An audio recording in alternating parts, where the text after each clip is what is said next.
वहाँ बैठे तूफान आ गया हो, तुरंत गाड़ी कहते हैं कर लो तो पकड़ो, लेफ्ट राइट, उधर से उधर से इधर से इधर से इधर से इधर से इधर से आगे से पीछे, इस तरह का माहौल बनता है। और फिर आप डंका पर हम जीत गए, हम जीत गए, हम जीत गए। हमारे रगों में अगर देखोगे तो खून एक सा ही है, फिर हम क्यों आपस में बंटना चाहते हैं? जब आदमी कोई बीमार होता है, जब आपको ब्लड की जरूरत पड़ती है, ब्लड डोनेशन करने की जरूरत पड़ती है, तब क्या जाति धर्म देखा जाता है? मैं आपसे पूछता हूँ। समाजवादी पार्टी कानपुर की सीट, सीसामऊ और करहल की सीट कंफर्ट मार्जिन से जीत रही है और जीत गई है, समझ लीजिए। तारीख है 23 नवंबर 2024 और ये दिन है नतीजों का दिन। महाराष्ट्र विधानसभा चुनाव के नतीजों का दिन, झारखंड विधानसभा चुनाव के नतीजों का दिन और उत्तर प्रदेश की 9 विधानसभा सीटों के उपचुनाव के नतीजों का दिन। ये बड़े चुनाव हुए, लेकिन इस चुनाव में सबसे ज्यादा चर्चा रही उत्तर प्रदेश की 9 सीटों की, जहां पर उपचुनाव हुए हैं और अभी के ताजा हालात के मुताबिक 7 सीटों पर भारतीय जनता पार्टी बढ़त बनाए हुए है और 2 सीटें समाजवादी पार्टी के खाते में आई हैं। तो इस वक्त हमारे साथ मौजूद हैं समाजवादी पार्टी के प्रवक्ता डॉक्टर अनुराग भदौरिया। चलिए जरा उनसे जानने और समझने की कोशिश करते हैं कि उत्तर प्रदेश के जो उपचुनाव हुए हैं 9 सीटों पर, उनमें उनकी परफॉर्मेंस जो रही है उससे वो कितने खुश हैं। तो शुक्रिया अनुराग जी। जी धन्यवाद। क्या रहा? देखिए, मैंने आपको पहले बताया था, फिर बता रहा हूँ। आपने कहा कि आज का दिन चुनाव के नतीजे का दिन है। मैं तो हमेशा ये कहता हूँ कि दिन हमेशा लोकतंत्र की जीतने का दिन होना चाहिए, कि जिसमें लोकतंत्र की जीत हो। उत्तर प्रदेश का चुनाव जो आप देख रहे हैं कि 9 सीटों पे चुनाव हुआ। समाजवादी पार्टी कानपुर की सीट, सीसामऊ और करहल की सीट कंफर्ट मार्जिन से जीत रही है और जीत गई है, समझ लीजिए। अब आती है कटहरी और मुरादाबाद वाली सीट का, कुंदरकी है, मीरापुर है। अब देखिए, जिस तरह से मीरापुर, कुंदरकी और कटहरी में आपने पुलिस का जिस तरह से आपने चुनाव के दिन माहौल देखा, ये किसी से छुपा नहीं है। और मैं अगर कहूँ मेरी बात का, आप हो सकता है आप कहेंगे नहीं नहीं आपकी अभी वहाँ मार्जिन थोड़ी कम है इसलिए आप ऐसा कह रहे हैं। अगर हम गलत कह रहे थे तो चुनाव आयोग तो सही कह रहा था। उसने तो 7 पुलिस वाले सस्पेंड किए थे। अब आप सोच सकते हैं कि मुरादाबाद की सीट पे क्या समाजवादी पार्टी को जीतने के लिए वहाँ संघर्ष करना पड़ेगा? वहाँ तो समाजवादी हमेशा जीतती आई है और समाजवादी जीतती रही है। बर्क साहब की सीट थी। नहीं, अभी भी हम लोकसभा जीते वहाँ पे। आपने वोटर को रोका, वोटर को वोट नहीं डालने दिया। और आपने वहाँ देखा होगा एक कॉन्स्टिट्यूंसी में जिस तरह से वो महिला ने कहा भी कि आप गोली चला दोगे, जब पुलिस रिवॉल्वर तान रही थी तो उसने तो ये भी कहा था कि आपको गोली चलाने का आदेश नहीं है। तो जिस चुनाव में महिलाएं, मातृशक्ति, जो हमारी बहन कोई अगर ये बोलने लग जाए पुलिस वाले को कि आप गोली चलाने का आदेश आपको नहीं है, तो आप समझ लो कि कितनी तकलीफ में होंगी वो उस माहौल से। लेकिन तो इस माहौल को तो आप लोकतंत्र को ख़त्म करने की कोशिश कर रहे हैं ना। उसके बावजूद भी हम 3 से 4 सीटों पे अभी भी ऊपर नीचे करके आगे चल रहे हैं। और आपका यही रहा तो हो सकता है हम 4 सीटों पे जीत हासिल कर लें लास्ट तक। ये क्यों बवाल हुआ? जैसे करहल में बवाल नहीं हुआ, सीसामऊ में थोड़ा बहुत बवाल हुआ, जो कि आमने सामने वोटर और पुलिस आई थी। कुंदरकी में क्या हो गया आप लोगों के साथ? अच्छा, या मीरापुर में? आज आप फूलपुर में देख लीजिए, अभी काउंटिंग चल रही है, उसमें देखिए बवाल हो गया, मारपीट हो गई, पुलिस लाठी चार्ज कर रही है। क्यों भाई? क्या करने की, लाठी चार्ज करने की क्या जरूरत पड़ रही है? माने वहाँ तो जो भी एजेंट आते हैं सब कुछ आप चेक करके लाते, उतने लोगों को वहाँ अलाउ भी नहीं होता है। तो कहीं ना कुछ तो है, ये तो हमें आपको मानना पड़ेगा, कुछ ना कुछ तो है कि भाई आपको लाठी चार्ज करनी पड़ जाती है। चुनाव के दिन भी आपको बैरिकेड लगाने की पड़ जाती है। आप बताओ, बैरिकेड लगाने की क्या ज़रूरत पड़ती है? और जबकि चुनाव आयोग ने कहा है कि आप आई कार्ड चेक नहीं कर सकते, फिर भी आप आई कार्ड चेक करेंगे। तो ये तो देखो, आप भी समझते हो कि कहीं ना कहीं प्रभावित करने की कोशिश तो हुई है। और जब आपको ये लगता है, आप लोग इतने निश्चिंत हैं कि प्रभावित करने की कोशिश हुई है, ये 20 तारीख को वोटिंग के दिन ही आप लोगों ने साफ कर दिया था। अखिलेश यादव ने खुद मोर्चा संभाला, फिर रामगोपाल यादव बोले, शिवपाल यादव बोले, और फिर आप लोगों ने डिमांड की कि कम से कम 3 सीटों पर फिर से उपचुनाव कराया जाए। तो क्या हमने, देखिए, हमने डिमांड की थी ना, और वहाँ जो प्रत्याशी लड़ रहा था उसने भी डिमांड की थी। नहीं, आपकी डिमांड में वो कन्विक्शन नहीं दिखा। मैं क्या बात कर रहे हैं आप? प्रत्याशी ने चिट्ठी लिखी थी, आप कह रहे कन्विक्शन, और क्या कर? आप लोग जाके मिलते, डेलीगेशन पूरा जाता है। अरे हम जो लिखते हैं उस पर कितने पे कार्रवाई होती है जरा आप बताइए। लगातार तो हम लोग इस बात को उठाते हैं। भाई हमने तो दोबारा से चुनाव कराने की मांग की, सोचो मेरे अंदर कॉन्फिडेंस कितना होगा कि हम कह रहे थे दोबारा से चुनाव कराओ। इसके मतलब कि कहीं ना कहीं आपने, मैंने हमारे वहाँ पे जिस तरह का आपने अन्याय किया, वोटरों को वोट नहीं डालने दिया, तभी तो हमने कहा ना कि दोबारा चुनाव करवाइए। लेकिन वही कह रहे हैं, सुनवाई कहाँ है?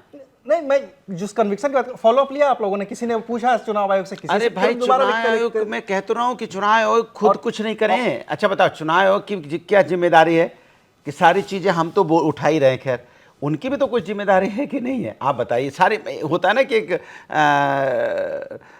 समय से कोई चीज़, जैसे बच्चा स्कूल में मान लो समय से नहीं आया, तो बच्चे, हमने कहा कि नहीं बस स्कूल बस समय से नहीं ला रही है, तो बच्चे की भी तो जिम्मेदारी है कि नहीं है कि समय से आए, या वहाँ टीचर की भी तो जिम्मेदारी है कि उनको फॉलोअप करे कि भाई समय से पहुँचो, हम कांटेक्ट में बनी रहे। यह सारी जिम्मेदारी पूरी की जिम्मेदारी उसी हो जाती है कि नहीं बस वाला ही नहीं लाया समय से। सवाल ये नहीं है, सवाल ये है कि हम लोगों को चुनाव आयोग की भी जिम्मेदारी बनती है, और ये समाज में हर जिम्मेदार व्यक्ति की जिम्मेदारी बनती है कि लोकतंत्र सुरक्षित रहे, तभी जीत का मतलब होता है। नहीं, क्योंकि मैं देख रहा हूं कि जब आपने जो डिमांड की उपचुनाव की, फिर से उपचुनाव की, ये बड़ी डिमांड हो गई थी। अगर आप लोगों को ये लगा था कि नहीं कुछ पर्टिकुलर कुछ बूथ्स हैं, 50-60 बूथ, 70 वोट तीनों चारों जगहों पे, तो आप लोग उसको बदल दिए होते, कह दिए होते कि नहीं 50 बूथों पे करा दो। एक पूरी सीट पे उपचुनाव की मांग करना और कुछ बूथों पर उपचुनाव की मांग करना, शायद वो बात आयोग मान गया होता आप लोगों की। अब बताइए, अब आयोग ऐसे मानेगा कि हम ये चीज़ मांगे तो मानेगा, वो चीज़ मांगे तो नहीं मानेगा? तो ये तो ठीक नहीं है ना। मैंने ये तो ठीक नहीं है ना। चुनाव आयोग की खुद की भी जिम्मेदारी बनती है। इस तरह बड़ा चुनाव है, उत्तर प्रदेश इतना बड़ा स्टेट है, जनता वोट करना चाहती है। पहली बार मैं तो कह रहा हूँ कि इस इतिहास में पहली बार देखने को मिला है किसी मातृशक्ति ने किसी रिवॉल्वर ताने वाले पुलिस वाले के सामने खड़े होकर बोला है कि आप बंदूक नहीं चला सकते। ये पहली बार हिंदुस्तान में देखने को मिला है, और मुझे तो बहुत तकलीफ हुई। आपको हुई कि नहीं हुई? नहीं, बिल्कुल है। एक माँ, अगर माँ ये शब्द बोलने लग जाए तो समझो दिल को तो एक हिंदुस्तानी महिला जो हमारी आपकी मातृ के समान होती है, वो अगर ये कहने लग जाए कि आप पुलिस को कि आप गोली नहीं चला सकते, आप गोली नहीं तान सकते, ये हमारे आपके लिए शर्म की बात है। लेकिन इसमें भी दो नैरेटिव आ गए हैं, जरा आप उस पर भी बता दीजिए। हाँ। जिस मातृशक्ति की आप बात कर रहे हैं, हाँ। आप लोगों ने उनकी बहादुरी की चर्चा की, अखिलेश यादव ने खुद पैगाम भेजा कि उनकी बहादुरी को सलाम है, हम उनको सम्मानित करेंगे। लेकिन जिस पुलिस वाले ने पिस्टल तानी, उसको भी सम्मान देने की बात की जा रही है, सम्मानित किए जाने की बात हो रही है, मेडल दिए जाने की बात की जा रही है। अब यही तो बात है।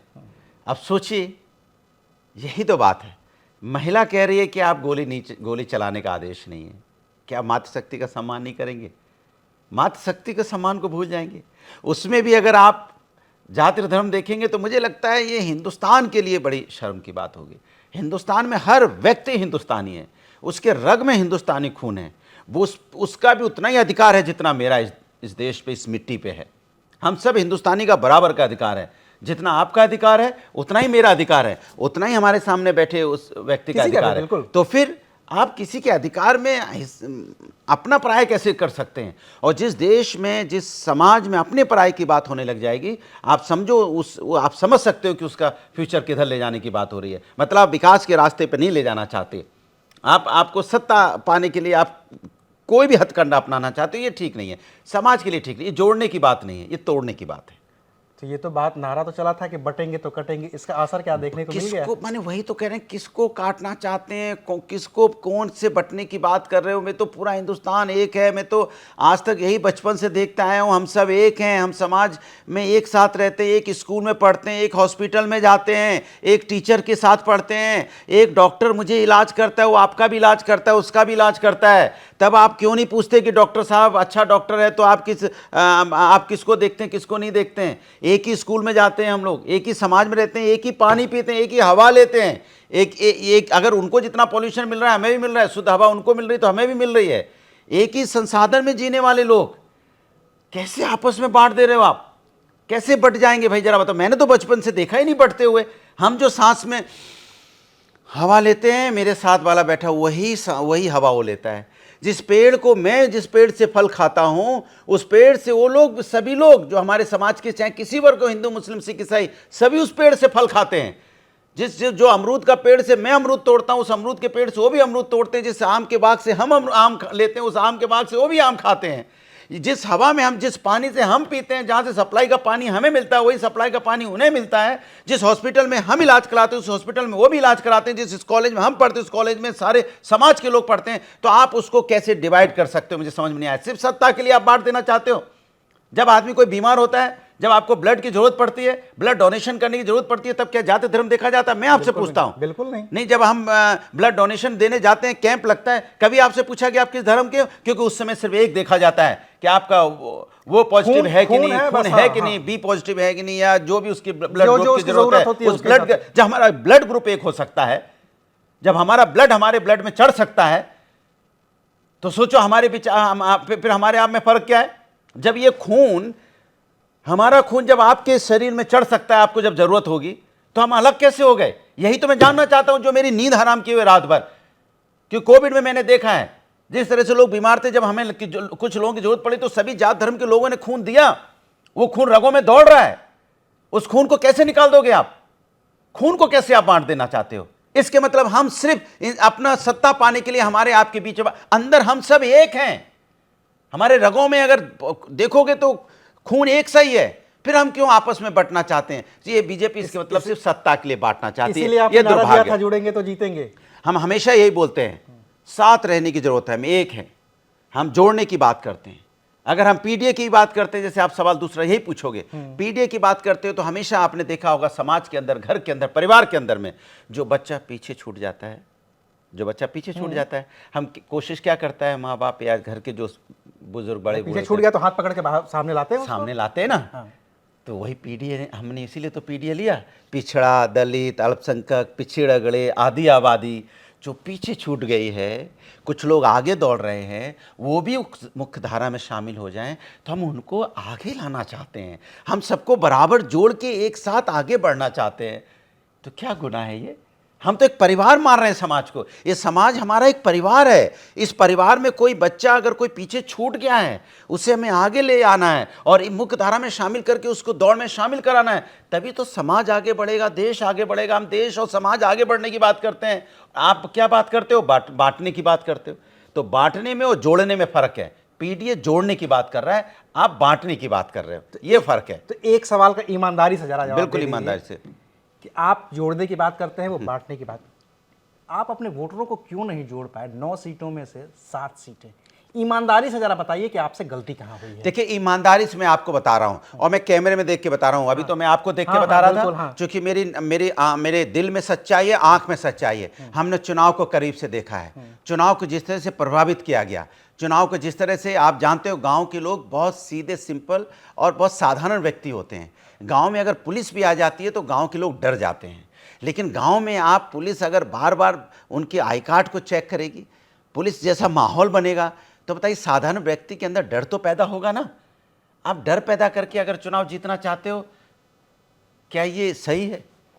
मैं आपसे पूछ, क्या ये सही है? वो तो ठीक है, मैं आपके जो आरोप है वो मैं समझ गया। नहीं, आरोप नहीं, अगर हम गलत कह रहे तो आप बता दो। वो तो विजुअल दिख गए हैं। विजुअल, मैं तो वो उनकी बात कर रहा हूँ जो विजुअल हैं ऑलरेडी, जो पब्लिक डोमेन में हैं। मैं उनकी बात कर रहा हूँ जिनको आपने देखा, उसने भी माना, क्या नाम है, चुनाव आयोग ने भी माना, उन्होंने सस्पेंड किए गए। अब बताओ उसमें गलत मैं कहाँ कह रहा हूँ? और फिर आप डंका पर हम जीत गए। अरे कमाल है भाई, मैं ये कहाँ जीत गए? ऐसे तो कुछ जीत जाओ, सभी ले लेते। पहले तो हम 2 सीटें जीत रहे हैं, आप कहते हैं हमें ऐसे जीतना है, हम कहते हैं भैया ये भी ले जाओ, लेकिन समाज में शांति रखो, समाज को मत बांटो।